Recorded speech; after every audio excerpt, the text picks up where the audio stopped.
Berita epidemi terbaru, ahli epidemiologi memperingatkan kematian dapat melebihi jutaan orang dalam 90 hari ke depan.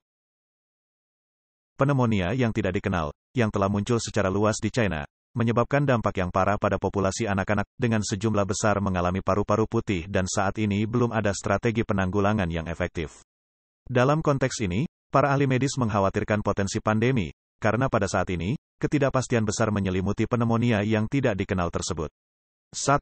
Patogen yang tidak dikenal. Para ahli dari Organisasi Kesehatan Dunia, WHO, menunjukkan bahwa ini mungkin merupakan wabah pneumonia mycoplasma, tetapi bisa juga melibatkan infeksi lain. Para ahli juga berspekulasi bahwa ini bisa jadi merupakan virus baru atau hanya mikroorganisme yang tangguh.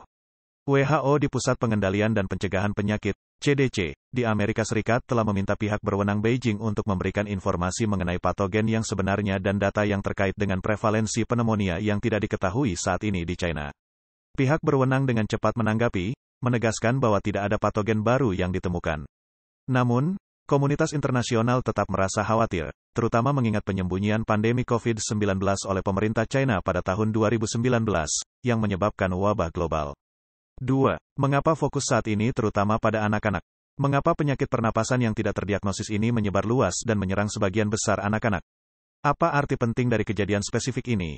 Beberapa ahli berpendapat bahwa, dalam 3 tahun terakhir, virus RSV yang dikenal memiliki afinitas terhadap anak-anak secara efektif dapat diatasi dengan langkah-langkah pencegahan seperti penggunaan masker, mencuci tangan, menjaga jarak, dan pengendalian epidemi yang ketat selama pandemi COVID-19. Setelah pembatasan dicabut, virus yang dapat menular secara alami ini mulai melonjak dalam populasi anak-anak, karena anak-anak tidak memiliki pertahanan kekebalan terhadap virus RSV, setelah 3 tahun mendapatkan perlindungan penuh. 3. Mengapa gejala utamanya hanya demam?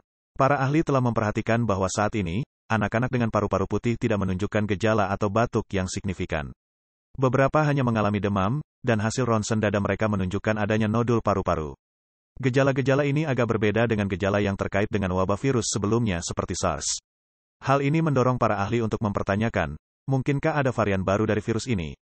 Ketidakpastian tentang bagaimana mendefinisikan epidemi ini. Beijing dan Liaoning terpisah sejauh 800 km.